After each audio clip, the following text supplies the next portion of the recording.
வணக்கம்.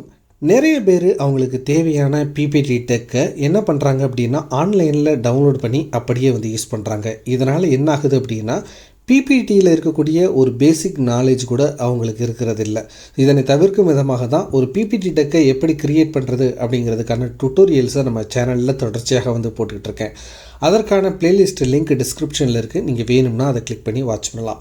ஸோ இந்த வீடியோவில் நான் என்ன சொல்லித்தர போகிறேன் அப்படின்னா ஒரு ரிவீல் டைப்பிலான ஒரு பிபிடி ப்ரெசன்டேஷனை எப்படி க்ரியேட் பண்ணுறது அப்படிங்கிறது தான் இந்த வீடியோவில் நான் உங்களுக்கு ஸ்டெப் பை ஸ்டெப்பாக சொல்லிக் கொடுக்க போகிறேன்.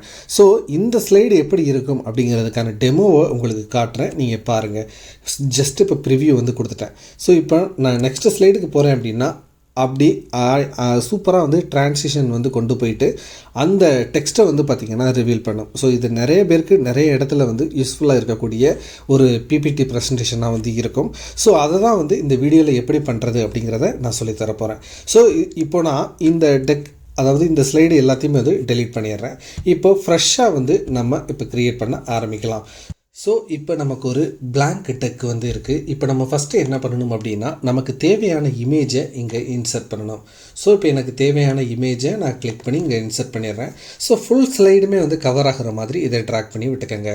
நெக்ஸ்ட் என்ன பண்ணணும் அப்படின்னா இன்சர்ட்டுக்கு போயிட்டு ஒரு ஷேப் அதாவது ரெக்டாங்கிள் ஷேப் நீங்கள் இன்சர்ட் பண்ணணும். அதுவும் பார்த்திங்கன்னா உங்களுக்கு கரெக்டாக அந்த செக்ஷன் கவர் ஆகிற அளவுக்கு ஃபுல்லாக கவர் ஆகிற அளவுக்கு நீங்கள் ட்ராக் பண்ணி விட்டுக்கோங்க. இப்போது இந்த ஷேப்போட ஃபில் கலரை நீங்கள் பிளாக்குக்கு மாற்றிக்கலாம், இல்லைன்னா உங்களுக்கு தேவையான கலரில் நீங்கள் மாற்றிக்கலாம். இப்போ என்ன பண்ணணும் அப்படின்னா ஒரு ஆஃப் செக்ஷன் கவர் ஆகிற மாதிரி இதை ட்ராக் பண்ணி கொண்டு போய்க்கோங்க. உங்களுக்கு பிபிடி தெரிஞ்சிருந்துச்சு அப்படின்னாவே உங்களுக்கு புரியும். எப்போவுமே இந்த சைஸில் உள்ள கண்டென்ட் மட்டும்தான் நீங்கள் ப்ரிவியூ பார்க்கும்போது கவர் ஆகும். இதற்கு அவுட்ரு சைஸில் இருக்கக்கூடிய எந்த ஒரு கண்டென்ட்டுமே பார்த்திங்கன்னா நீங்கள் ப்ரிவியூ பார்க்கும்போது கவர் ஆகாது. ஸோ இதை நீங்கள் புரிஞ்சுக்கணும். ஸோ ஃபஸ்ட்டு ஸ்லைடில் இருக்கக்கூடிய ஹெட்டிங் அதே மாதிரி சப்ஹெட்டிங் எல்லாமே இந்த செக்ஷனுக்கு உள்ளே வர்ற மாதிரி பார்த்துக்கணும். இப்போ நம்ம என்ன பண்ண போகிறோம் அப்படின்னா இன்சர்ட்டுக்கு போயிட்டு ஒரு டெக்ஸ்ட் பாக்ஸ் நம்ம இன்சர்ட் பண்ணுறோம். இது எதுக்கு அப்படின்னா ஒரு ஹெட்டிங்கை நம்ம கொண்டு வரது தான். இப்போது நம்ம டெக்ஸ்ட்டோட கலர் பார்த்திங்கன்னா ஒயிட்டுக்கு மாற்றிக்கலாம். ஸோ இப்போ பார்த்தீங்க அப்படின்னா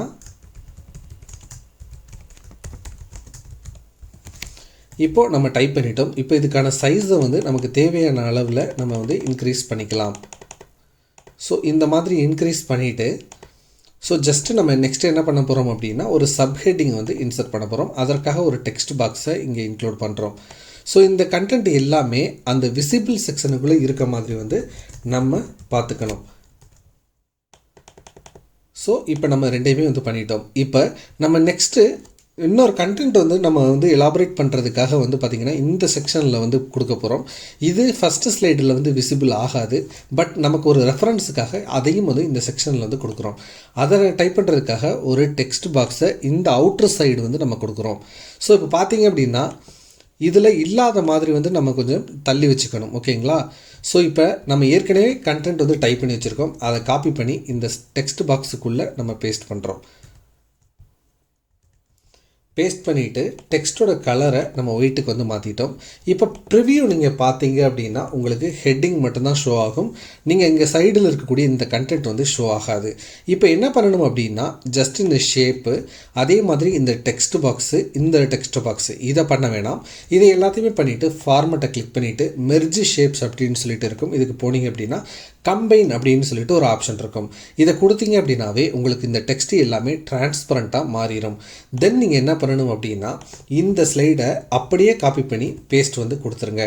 இப்போ நீங்கள் குரூப் பண்ணியிருப்பீங்க. ஸோ ஜஸ்ட் இதை ட்ராக் பண்ணி ஃபுல்லாக இருக்க மாதிரி கவர் பண்ணிடுங்க. அதே மாதிரி பார்த்திங்கன்னா இந்த டெக்ஸ்ட்டையும் இந்த இடத்துல உங்களுக்கு தேவையான பொசிஷனுக்கு கொண்டு போயிருங்க. இப்போ நீங்கள் என்ன பண்ண போகிறீங்க அப்படின்னா இப்போது இந்த செகண்ட் ஸ்லைடை செலக்ட் பண்ணிவிட்டு ட்ரான்சிஷன் போயிருங்க. இதில் அன்கவர் அப்படின்னு சொல்லிட்டு ஒரு ஆப்ஷன் இருக்கும். இதை கிளிக் பண்ணிடுங்க. உங்களுக்கு தேவையான அளவுக்கு டியூரேஷனை இந்த இடத்துல செட் பண்ணிடுங்க. இப்போ பாருங்கள், இப்போ ப்ரிவ்யூ நம்ம பார்க்க போகிறோம். இப்போ பார்த்தீங்க அப்படின்னா உங்களுக்கு அந்த இது அப்படியே மூவ் ஆகிட்டு உங்களுக்கு செகண்ட் ஸ்லைடு ஈஸியாக சூப்பராக வந்து பார்த்திங்கன்னா டிரான்சிஸ்ட் ஆகி உங்களுக்கு இங்கே ஷோ ஆகிறத பார்க்கலாம். ஸோ இந்த மாதிரி நீங்கள் டிரான்சிஷன் டைப்பிலான ஒரு பிபிடி டெக்கை நீங்கள் ரொம்ப ஈஸியாக வந்து க்ரியேட் பண்ண முடியும். ஒன்லி இது வந்து பார்த்திங்கன்னா ரிவீல் டைப் மட்டும் இல்லை, உங்களுக்கு தேவையான விதத்தில் நீங்கள் வந்து பார்த்திங்கன்னா இந்த டிரான்சிஷனை வந்து செஞ்சுக்க முடியும். ஸோ நிறைய டிரான்சிஷன் ஆப்ஷன்ஸ் வந்து பார்த்திங்கன்னா உங்களுக்கு இருக்கும். அது எல்லாத்தையுமே வந்து பார்த்திங்கன்னா நீங்கள் அப்ளை பண்ணி நீங்கள் வந்து உங்களுக்கு தேவையான ஒரு அனிமேஷன்ஸை நீங்கள் வந்து கொண்டு வந்துக்க முடியும். ஸோ இந்த வீடியோ கண்டிப்பாக உங்களுக்கு ஹெல்ப்ஃபுல்லாக இருந்திருக்கும் அப்படின்னு நான் நம்புகிறேன்.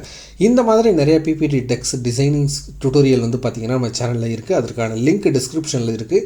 நீங்கள் கிளிக் பண்ணி அந்த வீடியோவையும் வாட்ச் பண்ணுங்கள்.